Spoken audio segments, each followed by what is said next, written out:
OEB-TV, uma realização da Ordem dos Economistas do Brasil. Prezado economista, prezado telespectador, prezada telespectadora, é um prazer estar com vocês aqui na TV da Ordem dos Economistas do Brasil. E hoje temos a honra de entrevistar a professora Cláudia Lima Marques, que é professora titular da Faculdade de Direito da Universidade Federal do Rio Grande do Sul. Professora Cláudia, é um prazer tê-la conosco aqui na TV da Ordem dos Economistas do Brasil. O prazer é meu. Bom, eu estou vendo que o seu currículo é extremamente extenso e a sua produção é magnífica, professora. E digo ao nosso querido economista, nosso querido telespectador, telespectadora, que a professora, doutora Cláudia, é uma personalidade na área jurídica, é uma ilustre jurídica que tem tratado de uma forma muito positiva o tema do superendividamento da família brasileira. Professora,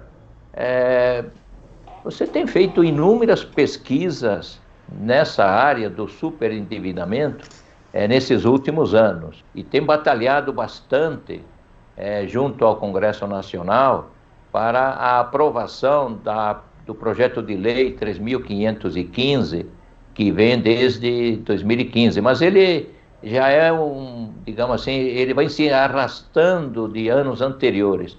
Relata um pouco suas pesquisas na área do superendividamento, porque isso, a meu ver, tem muito a ver com um outro lado extremamente importante que nós estamos tratando aqui em São Paulo, com o Dr. Ricardo Sayegh, que é o fundador do Instituto do Capitalismo Humanista, onde os direitos humanos têm um papel extremamente ponderante neste conjunto, digamos, dessa economia de mercado que nós estamos vivendo. Queira, por gentileza, detalhar um pouco a sua trajetória nessa área do superendividamento. Muito obrigado por essa oportunidade. Realmente, o superendividamento é a impossibilidade global do consumidor, pessoa física, fazer frente ao total das suas dívidas, né, vencidas e vincendas. Mas seria uma espécie assim, de recuperação extrajudicial da pessoa física. E as nossas pesquisas começaram em 2004 com o crédito consignado, né, e o início dessa explosão do crédito aos consumidores, pessoas físicas. Nós temos uma pesquisa de mais de 5 anos que acompanhou um projeto piloto que vai dar aso justamente a esse projeto de lei 3515 de 2015, né? Esse projeto piloto é de conciliação em bloco com todos os credores do consumidor, para fazer um plano de pagamento, né, seguindo a linha francesa. Bem, nós acompanhamos 6.165 superendividados que acertaram o pagamento, né, das suas dívidas com 15.942 credores. É um pagamento parajudicial de boa-fé. O interessante dessas pesquisas é o perfil desse superendividado. 81,7% ganham de 1 a 3 salários mínimos, portanto, é a população de menor renda. 13,5% ganham apenas 1 salário mínimo. E apenas 1,2% ganham mais de 10 salários mínimos. Então, se vê bem a faixa desse superendividado que não consegue renegociar sozinho as suas dívidas. Os bancos não aceitam, principalmente como ele só tem o nome, né, o patrimônio dele é o nome, ele continua a pagar, e dívidas em dia são muito difíceis de serem renegociadas. Outro ponto importante desse perfil, não é que 76,4% tentaram renegociar. A maioria são mulheres, 61,8%. E é muito difícil para as mulheres renegociar, porque apesar de arrimo de família, todos têm uma família entre 1 e 3 dependentes, geralmente os bancos não aceitam assim tão facilmente renegociar com mulheres como com homens. E impressionante é o número de idosos, 18,5%, E 1%, aqui a pesquisa acontece em Porto Alegre, no Rio Grande do Sul, tem mais de 80 anos. Uau. Então, enquanto os idosos são 11% da população, aqui eles são 20%. Então, veja, é uma população que realmente, essa ideia do capitalismo humanista, né, ou dos direitos humanos, dentro de uma sociedade capitalista, eu acho que fecha muito, porque são os mais pobres da população que tentam renegociar, que estão de boa fé, que querem pagar, mas pagar com ordem, talvez os primeiros, antes dos maiores devedores, não é? E não conseguem. Então, é preciso aqui atuar. E foi nesse sentido que, na atualização do Código de Defesa do Consumidor, quando ele completava 25 anos, não é? Nós começamos a sugerir anteprojetos de lei nessa área. E o presidente do Senado, à época, o senador Sarney, ex-presidente da República, aceitou e fez esse projeto de lei já aprovado por unanimidade no Senado Federal, mas que, como o professor Manolo muito bem mencionou, não é, descansava na Câmara de Deputados sem aprovação. Uhum. Bom, uma coisa que eu tenho observado também, professora Cláudia, é que muitas vezes o endividado ou superendividado, ele, por estar em dia, ele tem muita dificuldade para suas despesas de sobrevivência. E ele vai ao banco e encontra um robô no banco. Ele vai conversar com um robô. Ele chega e diz para o gerente ou para a gerenta, olha, eu vou para a gerente, né? Mulher, ele diz, olha, eu estou em dia, mas eu estou com muita dificuldade para fazer esses pagamentos. Por favor, eu gostaria de fazer um novo planejamento dessas dívidas. Aí a gerente ou o gerente entra no computador e diz, é impossível, o robô não me deixa fazer nada. Ou seja, ele simplesmente, por estar em dia, ele vai ficar cada vez mais sufocado, porque não consegue evitar que o banco debite do seu salário aquela parcela tão importante agora para ele, para a compra de bens, é o leite, é o pão, é a manteiga, enfim, os bens da sobrevivência. E também, professor, eu tenho observado que muitas vezes a pessoa, o consumidor, fica devendo a um banco e depois de 1 ano, 2 anos, ele consegue fazer aquele pagamento a esse banco e retira o nome que estava sujo. Agora passa a ter o nome limpo, mas entre aspas, professora, porque lá no banco ele continua com o nome sujo. Se ele quiser pegar um empréstimo adicional, vão dizer para ele, olha, você está com o score muito baixo, nós não temos condições de te dar esse empréstimo. Isso é algo desumano para esta família, para esse consumidor, não é verdade? Concordo plenamente. Nesses 6 mil consumidores, houve um caso, nós acompanhamos também as tentativas de negociação, né? É um caso que tem um nome fictício de Gorete. É uma senhora catadora de lixo que ganhava um salário mínimo. E ela entrou no projeto das doutoras Clarissa Costa de Lima e Karen Bertoncello, né, magistradas que ganharam o prêmio Novari da magistratura com esse projeto de renegociação em bloco das suas dívidas. E tentava justamente preservar o mínimo existencial, né, algo para sobrevivência. Mas o banco, infelizmente, não quis renegociar, porque como não há lei, e aí a ideia do projeto, né, ele renegocia e concilia se ele quiser. E essa senhora estava em dívida, então a juíza, no caso a doutora Clarissa, pergunta para ela, mas a senhora está em dia com a sua dívida, então por que veio a esse projeto do superendividamento? Ela diz, doutora, a minha mãe ficou doente, veio morar na minha casa, eu precisava comprar remédios, fiz essa dívida. Antes da dívida eu trabalhava só de dia, agora eu trabalho de dia e de noite catando lixo para poder pagar a dívida e eu não aguento mais, então eu vim renegociar.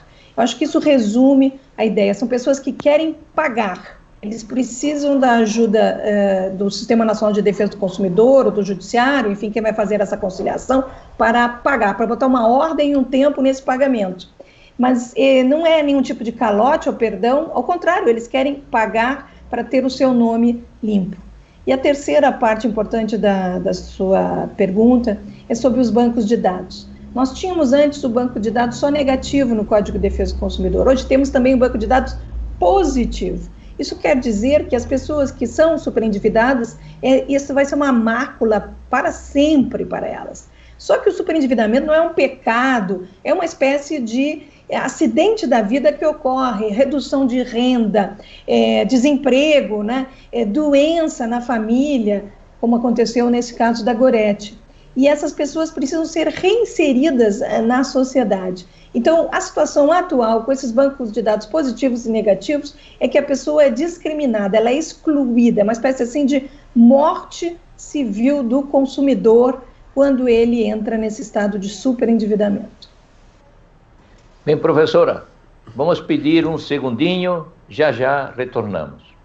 O profissional economista segue à risca cada palavra de seu juramento. Colega economista, prezado telespectador, prezada telespectadora, é um prazer ter você mais uma vez aqui na TV da Ordem dos Economistas do Brasil. E nós aqui da Ordem dos Economistas do Brasil e do Instituto do Capitalismo Humanista temos a honra, professora, tenha certeza disso, de contar com seus conhecimentos para que o nosso telespectador, a nossa telespectadora, tenham mais informações sobre esse projeto de lei que está tramitando no Congresso Nacional e que trata do superendividamento. Lembro a você, meu caro telespectador, minha cara telespectadora, que a professora Cláudia Lima Marques é professora titular da Faculdade de Direito da Universidade Federal do Rio Grande do Sul, atualmente é diretora do Observatório do Crédito e Superendividamento dos Consumidores, também lá na Universidade Federal do Rio Grande do Sul, e foi presidente do Brasilcom. E tem uma larga literatura em termos de artigos escritos e de uma extensa participação no Congresso Nacional e na vida acadêmica em prol da melhoria das condições do crédito, do financiamento junto às famílias endividadas. Professora, vamos falar um pouco do PL, do Projeto de Lei 3.515, e o que levou a ser veiculado no Congresso Nacional, e principalmente eu gostaria que falasse dos 10 princípios básicos que norteiam este PL 3.515, que trata do superendividamento. Bem, muito obrigado. O projeto de lei 3515, né, ele sim, tem como base os ensinamentos das sociedades de capitalismo mais desenvolvido. A começar pelos Estados Unidos, que desde o século XIX tem no seu Código de Falência 2 capítulos que podem ser usados pelas pessoas físicas. Também se estudou para esta pesquisa e depois para o projeto o sistema europeu, principalmente o direito francês, que desde os anos 70 do século passado incluiu no seu Código de Consumo, o que será depois o Código do Consumo, né, um capítulo sobre a prevenção e o tratamento do superendividamento. Esse sistema francês é chamado sistema da reeducação e prevê um plano de pagamento. O sistema norte-americano é chamado de Fresh Start, o direito de recomeçar. Então, o nosso projeto 3.515, ele congrega essas duas ideias, né? Então, eu gostaria de destacar que esse projeto inclui 2 capítulos novos no Código de Defesa do Consumidor, não é? E quais são esses 10 pontos? A primeira ideia é essa inovação, né? É uma tentativa de prevenir o superendividamento. porque o superendividamento nessas sociedades de capitalismo mais consolidado, França, Alemanha, Estados Unidos, né, ele vem junto com o crédito, que é uma coisa boa para as pessoas, mas é como se fosse uma moeda. Tem um lado que é o crédito, tem um lado que é o endividamento. Quando a moeda cai, vem o superendividamento. E essa moeda tem que rodar. Então, a ideia que já está nos Estados Unidos desde o século XIX é reincluir o consumidor, mas tentar prevenir o superendividamento, prevenir que esse consumidor de boa fé, mesmo que tenha uma redução de renda, mesmo que tenha desemprego, mesmo que tenha alguma morte na família, ou mesmo nascimento de filhos, enfim, algum imprevisto, ou divórcio, né? Algum imprevisto, ele possa tratar esse superendividamento. Então, vamos a esses 10 pontos. Prevenção e tratamento. Então, o primeiro é que o crédito deve ser pago. E não é um sistema de calote ou de desconto do crédito, não. É a ideia do pagamento. E para que esse consumidor esteja de boa fé e possa ser incluído nesse projeto, ele tem que comprovar que não contraiu o crédito em fraude, não é? Então, é um sistema um pouco fechado para consumidores de boa fé. Segundo ponto importante é o outro lado, né? Também na Europa, eles desenvolveram a ideia do crédito responsável, isto é, o fornecedor também tem que informar, tem que dar condições para que esse consumidor pague, né? O crédito responsável é um instituto que leva à avaliação da capacidade do consumidor para se endividar. Ele tenta prevenir, principalmente em relação a idosos, analfabetos, um assédio de consumo, não é? Ou que o intermediário do crédito, os pastinhas, não é? Levem, vamos dizer, que a pessoa se endivide de forma que seria impossível ela ressarcir esse crédito. O terceiro ponto é justamente como será feita essa informação, né? Entrega da cópia do contrato, uma espécie de resumo do contrato, qual é a parte que ele está comprometendo, por quantos anos, né? 5 anos, 3 anos. Então, uma maior informação do consumidor, né? Para prevenir o superendividamento. E o quarto ponto, talvez o principal desse projeto, que vem da França, justamente do modelo francês, é que é necessário preservar o mínimo existencial. O mínimo existencial é aquilo que ele precisa para os seus gastos do dia a dia, não é?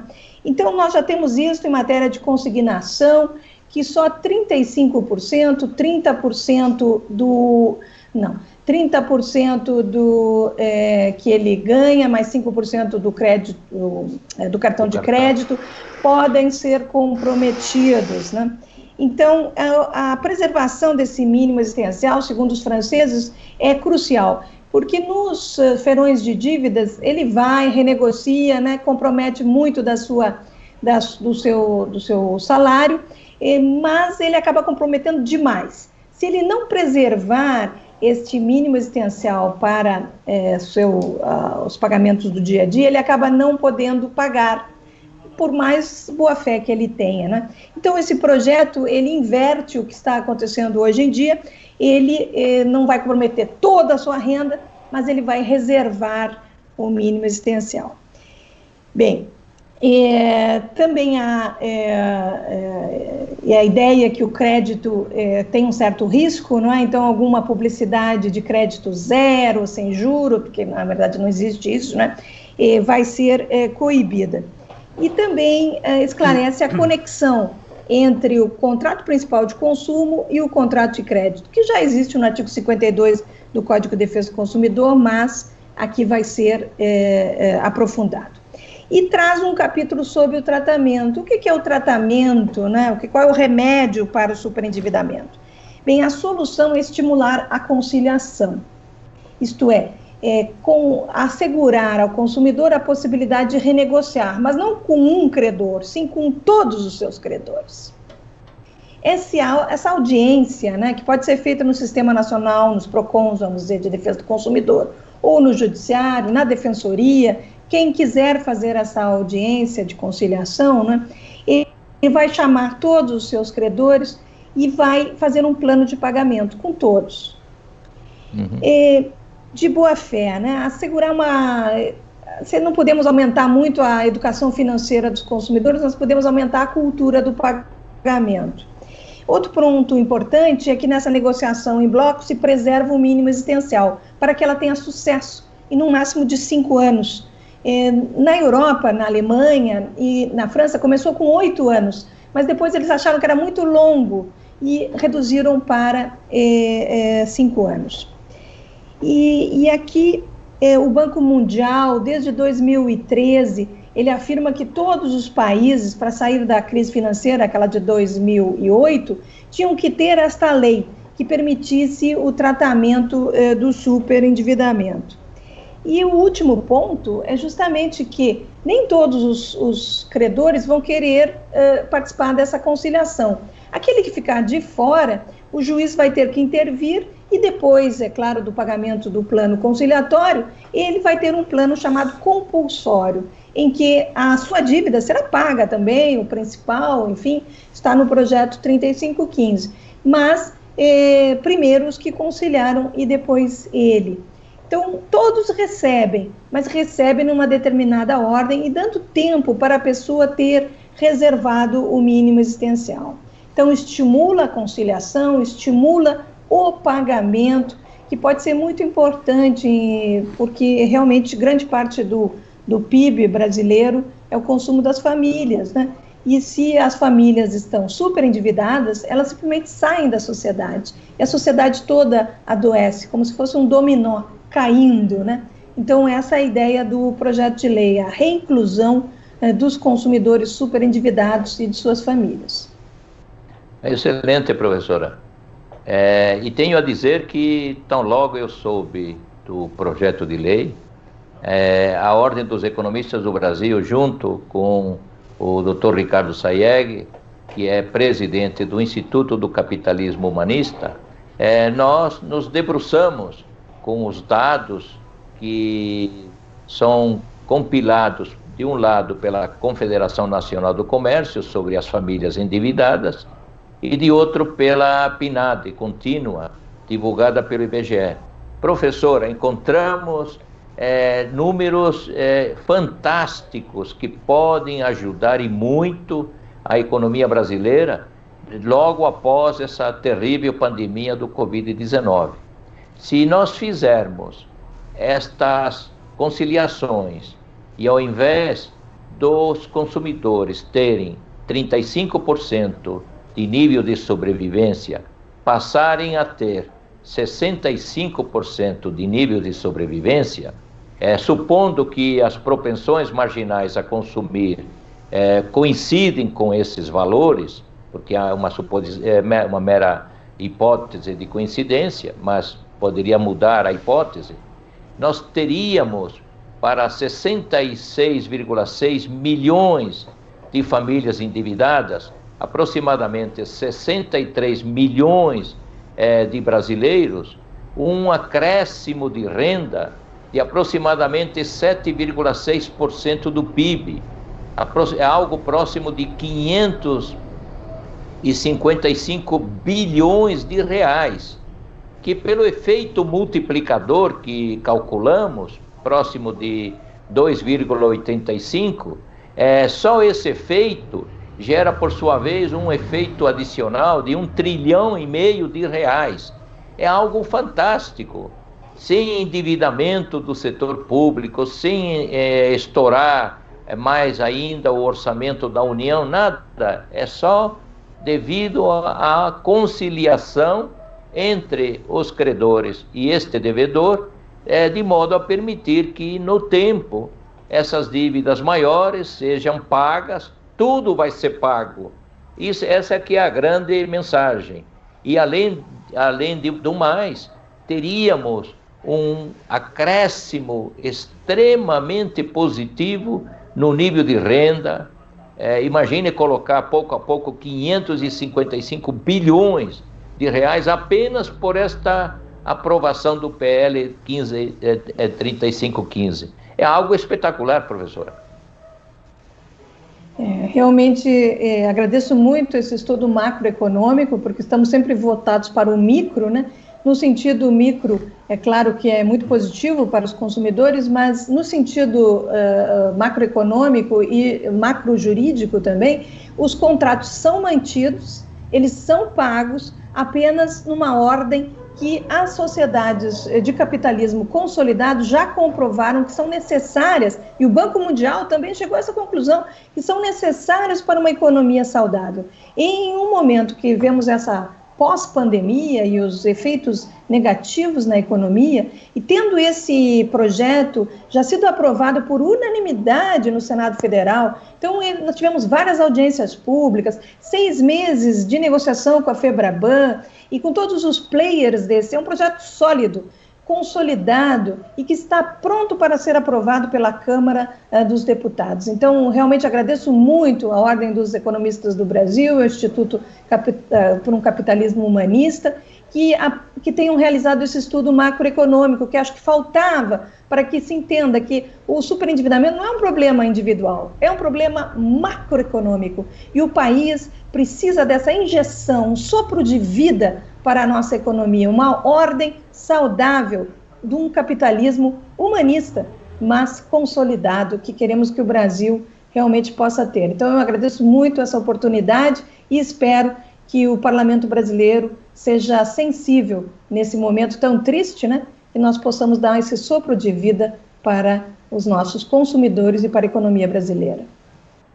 É extremamente importante a sua participação aqui na Ordem dos Economistas do Brasil, professora doutora Cláudia Lima Marques, que é professora titular da Faculdade de Direito da Universidade Federal do Rio Grande do Sul e uma ilustre jurista que vem batalhando há um bom número de anos para que este projeto de lei 3515 venha a ser aprovado pelo Congresso Nacional.